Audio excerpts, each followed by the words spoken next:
مہرون نساء کی سپورٹ اور گائیڈنس کی وجہ سے شاہ نواز نہ صرف الیکشن جیتنے والا ہے بلکہ پورے ملک میں ینگسٹ اور سب سے بیسٹ سیاست دان کے طور پہ مقبول ہونے والا ہے۔ ادھر رافع بھی اب اس عروج کو طلاق دے دے گا، جس کے بعد ہو سکتا ہے کہ رافع کی ماں اس کی شادی مسکان کے ساتھ کرنے کا فیصلہ کر لے، جبکہ صفدر اور عمل کو بہت جلد ان کے کیے کی سزا مل جائے گی۔ تو ناظرین، اقتدار کی آنے والی ایپیسوڈ بہت ہی زیادہ انٹرسٹنگ ہونے والی ہے، جس میں ہم دیکھیں گے کہ شاہ نواز اپنی ماں سمن شاہ کے آؤٹ آف کنٹری جانے کے بعد خود بھی سیاست سے کنارہ کشی اختیار کرنے کے بارے میں سوچ رہا تھا،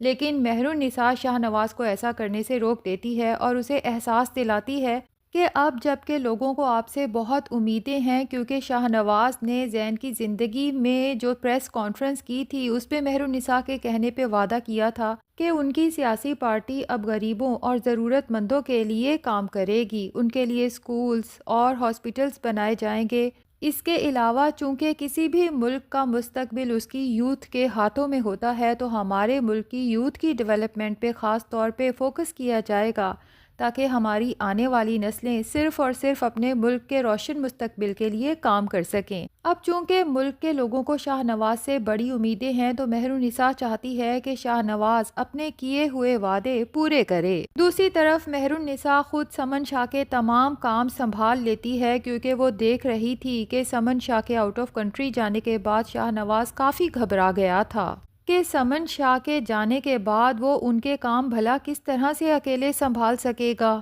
لیکن جب شاہ نواز دیکھتا ہے کہ مہرون نساء نے تو سمن شاہ کے تمام کام ان سے بھی زیادہ بہتر طریقے سے سنبھال لیے ہیں، تو پریس کانفرنس میں اعلان کرتا ہے کہ زین شاہ کی ڈیتھ کے بعد چونکہ سمن شاہ بہت زیادہ سٹریسڈ ہیں، تو وہ کچھ عرصے کے لیے سیاست سے بریک چاہتی ہیں، تو ان کی غیر موجودگی میں ان کی جگہ پہ تمام کانفرنسز اور میٹنگز مہرون نساء اٹینڈ کرے گی۔ لیکن مہرون نساء جب شاہ نواز کی یہ پریس کانفرنس دیکھتی ہے تو کافی پریشان ہو جاتی ہے کہ شاہ نواز کو یہ اناؤنسمنٹ کرنے سے پہلے کم سے کم ایک دفعہ مجھ سے مشورہ تو لینا چاہیے تھا۔ ٹھیک ہے، وہ شاہ نواز کو سپورٹ ضرور کرنا چاہتی ہے، لیکن وہ یہ سب کام پسِ پردہ رہ کے کرنا چاہتی ہے، کیونکہ مہرون نساء کو سیاست میں کسی قسم کی کوئی دلچسپی نہیں ہے۔ اب شاہ نواز کے گھر آنے کے بعد مہرون نساء جب اس سے گلہ کرتی ہے کہ آپ نے مجھ سے پوچھے بغیر ہی پریس کانفرنس میں اتنی بڑی اناؤنسمنٹ کر دی، جبکہ مجھے اس طرح کی ایکٹیویٹیز میں بالکل بھی دلچسپی نہیں، تو شاہ نواز مہرون نساء کو کنونس کرنے کی کوشش کرتا ہے کہ بات سیاست کی نہیں بلکہ بات اس مقصد کی ہے جو ہم دونوں کا ایک ہی ہے، یعنی ہمارے ملک کی فلاح و بہبود، جس کے لیے میں چاہتا ہوں کہ تم میرے شانہ بشانہ کام کرو۔ دوسری طرف عمل ہے، جب شاہ نواز کی پریس کانفرنس میں یہ اناؤنسمنٹ سنتی ہے تو اس کے اندر تو جیسے حسد کی آگ بھڑکنے لگتی ہے۔ ابھی تو اسے یہی برداشت نہیں ہو رہا تھا کہ مہرون نساء شاہ نواز کی زندگی میں آ چکی ہے اور اب مہرون نساء سیاست میں بھی شاہ نواز کے ساتھ کام کرے گی۔ عمل سے بھلا یہ سب کیسے برداشت ہو سکتا ہے؟ اسی لیے فوراً شاہ نواز سے ملنے کا فیصلہ کرتی ہے اور اسے کہتی ہے کہ شاہ نواز، میں نے جو کچھ بھی کیا میں اس پہ شرمندہ ہوں، لیکن اب میں تمہارے ساتھ کام کرنا چاہتی ہوں کیونکہ میں بھی اس ملک کی فلاح و بہبود چاہتی ہوں۔ اسی لیے میں نے تمہاری پارٹی میں شمولیت کا فیصلہ کر لیا ہے۔ شاہ نواز تو عمل کے اس فیصلے پہ کافی حیران رہ جاتا ہے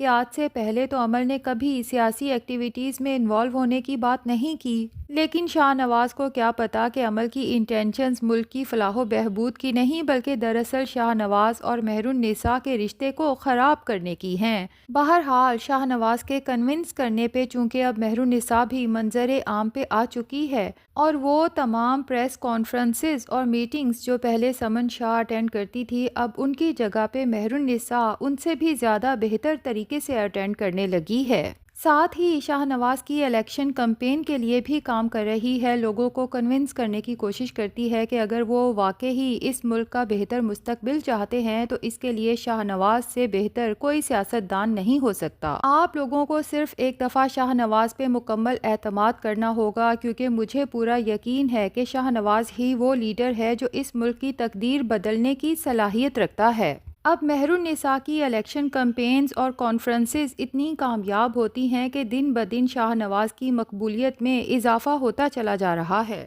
عمل جب یہ سب دیکھتی ہے تو اس کی برداشت بالکل جواب دے جاتی ہے، اس لیے غصے میں اور طیش میں آ کے سوچ لیتی ہے کہ اگر شاہ نواز اور مہر النساء کو برباد نہ کیا تو میرا نام بھی عمل نہیں ہے۔ اور عمل تو بہت پہلے سے ہی شاہ نواز کی بربادی کے لیے اس کے بھائی زین کا قتل کروا ہی چکی ہے، جس کا ابھی تک شاہ نواز کو علم نہیں ہے، کیونکہ زین کے مرڈر کے پیچھے عمل اور صفدر شاہ کی یہی انٹینشنز تھیں کہ جب سمن شاہ کا جوان بیٹا اس دنیا سے چلا جائے گا تو وہ خود بخود سیاست سے کنارہ کشی کر لے گی اور اس طرح سے آٹومیٹکلی جیت صفدر شاہ کی سیاسی پارٹی کی ہوگی۔ لیکن ان لوگوں کو کیا پتا تھا کہ سمن شاہ سیاست سے کنارہ کشی ضرور کرے گی، لیکن اس کی ایبسنس میں اس کا بیٹا شاہ نواز اس سے بھی زیادہ مقبول لیڈر کے طور پہ منظر عام پہ آ جائے گا۔ دوسری طرف عمل اور صفدر شاہ کے تمام پلانز دھرے کے دھرے رہ جائیں گے، بلکہ بہت جلد شاہ نواز اپنے بھائی زین شاہ کے قاتلوں کا سراغ لگا ہی لے گا، جس کے بعد یہ دونوں باپ بیٹی باقی کی زندگی جیل کی سلاخوں کے پیچھے گزارتے نظر آئیں گے۔ دوسری طرف رافع محض اپنی ماں اور ماموں کی خاطر عروج کے ساتھ رشتہ نبھانے کی بھرپور کوشش کر رہا تھا، اس کی ہر بدتمیزی کو اگنور کرنے کی کوشش بھی کر رہا تھا، لیکن اب جو کچھ عروج کر چکی ہے، رافع کی برداشت بھی اب جواب دے چکی ہے، اس لیے وہ اپنی ماں سے دو ٹوک بات کرتا ہے کہ اب میں اس رشتے کو مزید نہیں چلا سکتا۔ اور اب تو رافع کی ماں بھی عروج کی حرکتوں سے عاجز آ چکی ہے، اس لیے اپنے بیٹے سے کہتی ہے کہ تم اپنے فیصلے میں آزاد ہو، لیکن جو بھی فیصلہ کرنا سوچ سمجھ کے کرنا۔ اور رافع اپنا آخری فیصلہ سنا دیتا ہے کہ میں عروج کو طلاق دے کے اپنی زندگی سے نکالنا چاہتا ہوں۔ ایسی بیوی جو مسلسل ذہنی اذیت کا باعث بنے، اس سے بہتر ہے کہ میں تنہا زندگی بسر کر لوں۔ اب جب رافع عروج کو طلاق دے دے گا تو بی جان سے رافع کی تنہائی دیکھی نہیں جائے گی اور بی جان کو احساس ہوگا کہ میں نے رافع کے ساتھ بہت برا کیا۔ انہیں پتا تھا کہ رافع ہمیشہ سے مہر النساء کو چاہتا ہے اور مہر النساء سچ میں ایک سلجھی ہوئی لڑکی تھی۔ یہ تو عروج نے بی جان کی آنکھوں میں ایسی دھول جھونکی کہ بی جان مہر النساء کے خلاف سوچنے لگیں اور عروج کے ساتھ رافع کی شادی کا فیصلہ کر لیا۔ بہرحال اب بی جان سوچتی ہیں کہ مہر النساء تو اپنے گھر میں خوش ہے، ہاں البتہ مسکان کی ماں اس کے لیے رشتے ڈھونڈنے میں لگی ہوئی ہے، تو کیوں نہ میں سعدیہ سے بات کروں اور مسکان کا رشتہ رافع کے لیے مانگ لوں۔ لیکن اس سے پہلے وہ رافع کی رائے جاننا چاہتی ہیں، اور جب رافع سے مسکان کے بارے میں بات کرتی ہیں تو رافع سوچتا ہے کہ مسکان بھی تو مہر النساء کی ہی شبیہ ہے۔ جس طرح سے مہر النساء نے ہر اچھے برے حالات میں اپنے شوہر کا ساتھ دیا ہے، یقیناً مسکان بھی اپنی بہن کی طرح ہر طرح کے حالات میں میرا ساتھ دے گی